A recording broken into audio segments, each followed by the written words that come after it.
will not go through some things in life.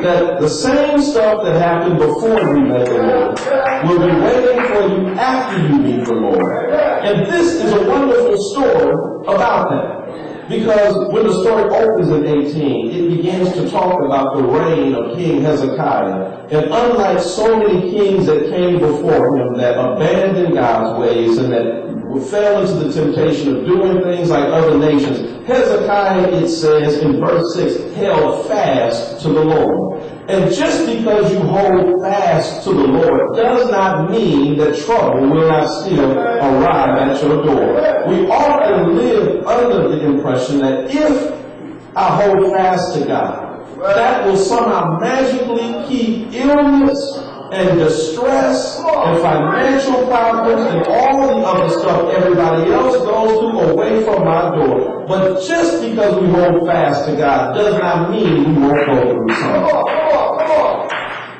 This is a great text. Hezekiah held fast to God, and even though he did that, Sennacherib, king of Assyria, showed up at his front door. And the king came, and with all of the people of Jerusalem sitting on the wall watching this scene. I mean, here is a king and his army surrounding this city. And the king dispatches his emissary, the Rabshakeh, the chief butler, to take this personal message to Hezekiah. And instead of opening the gates and sitting down and having a diplomatic conversation in Aramaic, the language of diplomacy in that day, the Rabshakeh is instructed by Sennacherib to speak publicly the threat against Hezekiah in front of all the people of Jerusalem, so that they would get the message that to resist him is futile. And they began basically talking stuff in front of all of the people up on the wall. And he begins to recount every nation that has fallen to Sennacherib. And he begins to then question the basis of Hezekiah's confidence in front of the people. The diplomats get up there and they say, please don't talk to us in this language because, the folk can understand Hebrew, but talk to us in a language only we diplomats can understand because you're going to scare the folk. He said, that's what I'm here to do. I'm here to scare them so that they'll surrender without even putting up a fight. And the truth of the matter is that oftentimes things look worse than they really are. And that's why the enemy begins to try to scare us into stopping before we even get started. Because if the enemy can stop us without even firing one shot, by just threatening us, a threatening letter in the mail, a threatening phone call, a threatening conversation, something to make us give up. You can't get to this school, you don't have enough grades, you don't have enough money. Just something to make us stop before we even get started. So he threatens in front of everybody.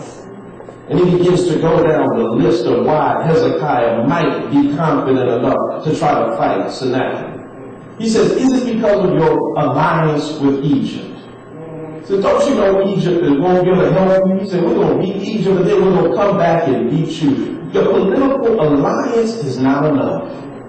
He said, oh, wait a minute, maybe you're trusting in the Lord your God. Is that what it is that Hezekiah is trusting in? He says, every nation we've destroyed to this point has had gods of their own. They prayed to them, they fasted before them, they had celebrations and festivals, but no God has been able to stop our master yet. And your God is no different, and your God will not be able to save you. Don't trust in Hezekiah and his Lord, but you want to trust in our King. Look at this.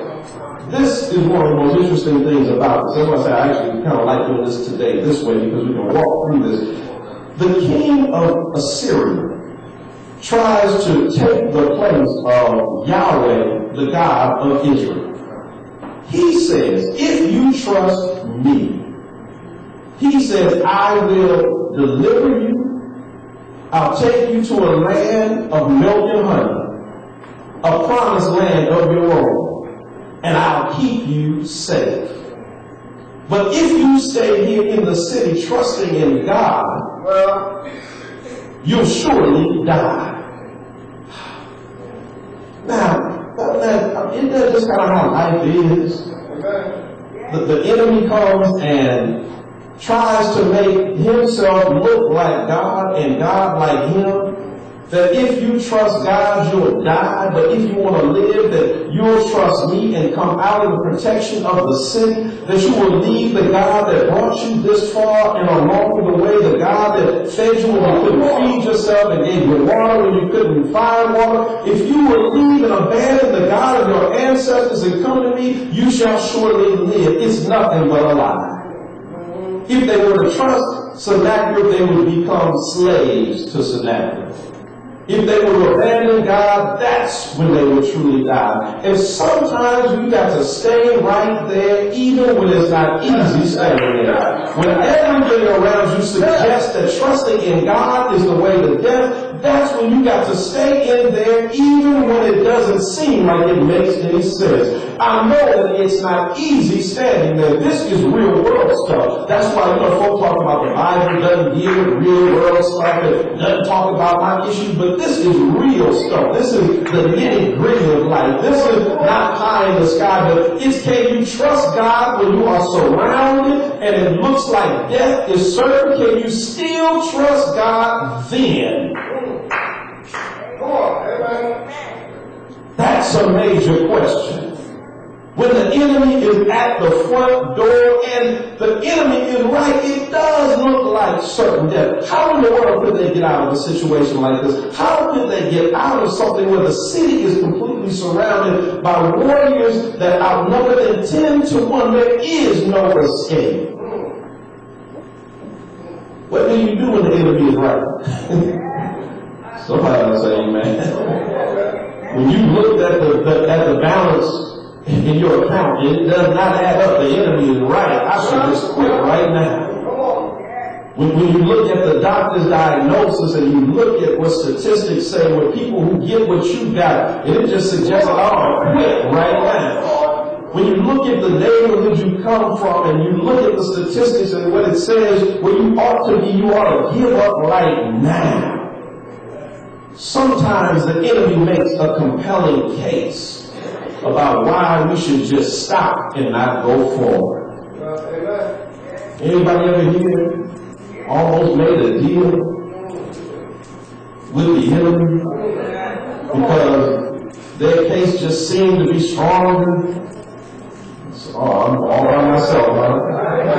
So I tell that man that here's when you be real with that. I mean, all by myself. I mean, when it just seems like, I've added it up and it just doesn't make sense. And Lord, maybe just this one time I ought to just leave the protection of the city.